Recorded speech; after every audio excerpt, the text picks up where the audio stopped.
നമുക്ക് കിട്ടിക്കുന്ന ഇന്നൊരു കുറച്ച് മാന്തയാണ്. അപ്പോൾ അത് നമുക്ക് മുറിച്ചെടുക്കാം കേട്ടോ. പ്രശ്നം അധികം പ്രയാസമൊന്നുമില്ല. രണ്ട് ഭാഗത്ത് തോലും ഇങ്ങോട്ട് വലിച്ചെടുത്താൽ മതി കേട്ടോ. പിന്നെ അതിൻ്റെ വാടൊന്ന് മുറിച്ചെടുക്കാം. നമുക്ക് എല്ലൊന്നും മുറിച്ചെടുക്കാം കേട്ടോ.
അപ്പോൾ നമ്മൾ മാന്ത മുറിച്ച് കഴുകിയിട്ടുണ്ട്. കുറച്ച് അയിലയും കിട്ടിയിട്ടുണ്ട്. നമുക്ക് മാന്ത നന്നായിട്ട് തേങ്ങ അരച്ച് കറി വെക്കാം.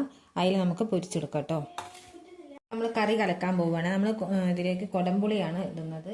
അപ്പോൾ നന്നായിട്ട് കഴുകിയിട്ട് കുടംപുളി ഇട്ടിട്ടുണ്ട്. ഇനി നമുക്കിതിലേക്ക് മുളക് പൊടി, മഞ്ഞൾപ്പൊടി ഇട്ട് കൊടുക്കാം കേട്ടോ. മല്ലിപ്പൊടിൻ്റെ ആവശ്യമില്ല മാന്തേനെ കൊണ്ട്. ഒന്ന്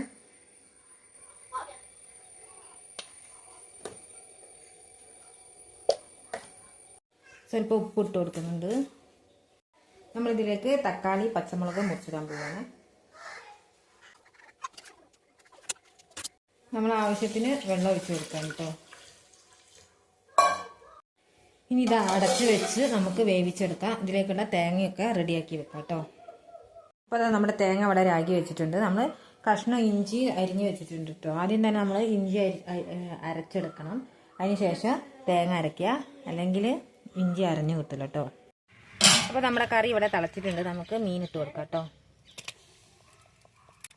അപ്പോൾ മാന്ത അധികം വേവില്ലാത്ത മീനാണ്. അപ്പോൾ നമ്മൾ മീനിട്ടപാടെ തന്നെ തേങ്ങ അരച്ചതും ചേർത്തിട്ടുണ്ട്. ഇനി ഇത് നന്നായിട്ടൊന്ന് തിളച്ചാൽ നമുക്ക് ഇറക്കി വെക്കാം കേട്ടോ. അപ്പോൾ കറി ഒന്ന് പതയ്ക്കുമ്പോഴേക്ക് നമുക്ക് മുളക് തേച്ച് വെച്ച അയില ഒന്ന് പൊരിച്ചെടുക്കാം കേട്ടോ. അപ്പോൾ നമ്മുടെ കറി ഇവിടെ റെഡി ആയിട്ടുണ്ട്. നമുക്ക് ഇത്തിരി കരിവേപ്പില ഇട്ട് കൊടുക്കാം കേട്ടോ. ഇനി നമ്മളിത് ഇറക്കി വെക്കാൻ പോവുകയാണ്. അപ്പോൾ നമ്മുടെ കറി ഇവിടെ ഇറക്കി വെച്ചിട്ടുണ്ട്. ഇനി നമ്മളിതൊന്ന് ചെറിയുള്ളിട്ട് മൂപ്പിച്ചെടുക്കാൻ കേട്ടോ ചെയ്യാൻ പോകുന്നത്. നമ്മുടെ അയില അവിടെ റെഡിയാവുന്നുണ്ട്. അപ്പോൾ അത്രയൊക്കെ ഉള്ളൂ കേട്ടോ ഇന്നത്തെ വീഡിയോ. Thank you.